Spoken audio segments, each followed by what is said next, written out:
مطمئنم همتون حداقل یک بار این آهنگو شنیدین. Summer after high school when we first met. میتونی بگی توی این تیکش کیتی داره چی میگه؟ It's time to face the music.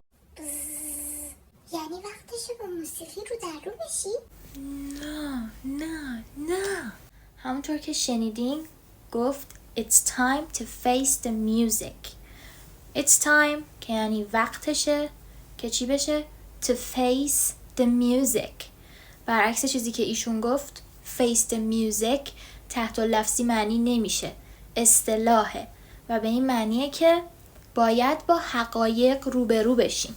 البته که قشنگ من شایان ذکره که معنی دیگه این اصطلاح اینه که تو باید پای عواقب کاری که کردی بایستی. مثلا She ruined my watch so she